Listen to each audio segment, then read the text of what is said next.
Meus irmãos e irmãs, sejamos bem-vindos ao nosso programa Palavra de Fé e Vida, onde nesta sexta-feira queremos com cada um de vocês meditar o Evangelho que a liturgia da Igreja nos apresenta para este dia. E lemos o evangelista São Mateus no capítulo 19, versículos do 3 ao 12.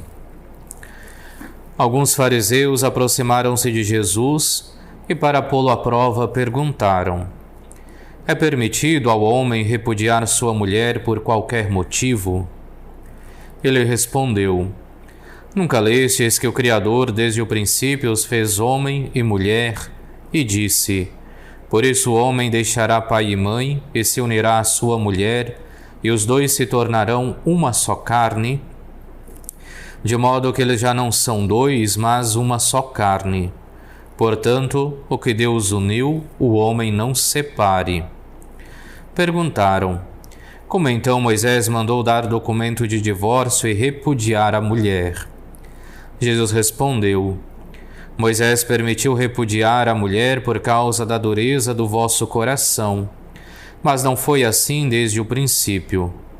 Ora, eu vos digo: quem repudia sua mulher, fora o caso de união ilícita, e se casa com outra, comete adultério. Os discípulos disseram-lhe: se tal é a condição do homem em relação à mulher, é melhor não se casar. Ele respondeu: nem todos são capazes de entender essa palavra, mas só aqueles a quem foi dado. Com efeito, há eunucos que nasceram assim do ventre da mãe, e há os que foram feitos eunucos por mão humana, e há os que a si mesmos se fizeram eunucos por causa do reino dos céus. Quem puder entender, entenda.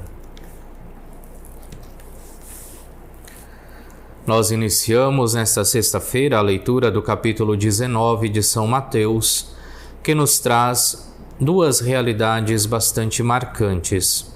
A primeira delas, os fariseus que procuram colocar Jesus à prova e perguntam-lhe sobre o repúdio da mulher, se era de fato permitido repudiar a mulher por qualquer motivo. E a resposta de Cristo, e que é aquela que baseia-se a indissolubilidade do matrimônio, é justamente aquela de dizer de que Deus fez o homem e a mulher de modo que o homem possa deixar o seu pai e a sua mãe, unir-se à sua mulher e os dois tornarem-se uma só carne, de modo que aquilo que foi unido por Deus não poderá ser separado pelos homens. E é acreditando nesta palavra que a Igreja até hoje proclama que aqueles que uniram-se pelo sacramento do matrimônio o fazem até o momento de sua morte, o fazem para sempre, a indissolubilidade do matrimônio, porque é Deus que os une. E sendo Deus que os une, não cabe a nós, seres humanos, separá-los. O segundo ensinamento que hoje nos traz esta leitura são sobre aqueles que vivem a sua consagração em função do reino, e que nos é apresentado na segunda parte, onde vemos a objeção dos discípulos, que dizem que se aquela é a condição, então não vale a pena casar-se. E Jesus recorda que há eunucos que assim nasceram do ventre da mãe, outros porque os homens o fizeram, e outros porque se fizeram eunucos por causa do reino de Deus.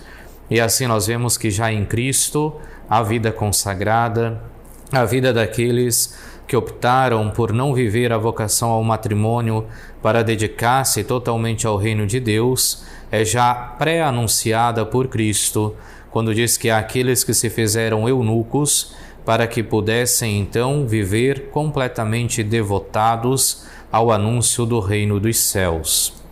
Nesse sentido, as leituras de hoje então querem nos evocar e nos recordar, de fato, o caráter sagrado do matrimônio, o matrimônio como união benquista por Deus e consagrada por Deus, de modo que aquilo que Deus uniu, o homem não deve e não pode separar, e também nos recordar de que existem aqueles que optam não pelo matrimônio, mas pela vivência da castidade, pela vivência de uma vida devotada ao reino dos céus.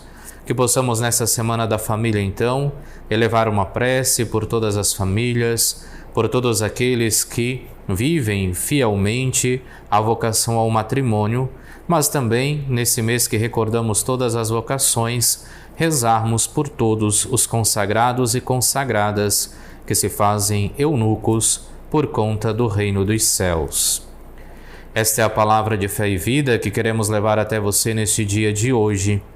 Te convidamos a inscrever-se em nosso canal no YouTube, Frei Moisés SM, a ativar o sininho, ativar as notificações.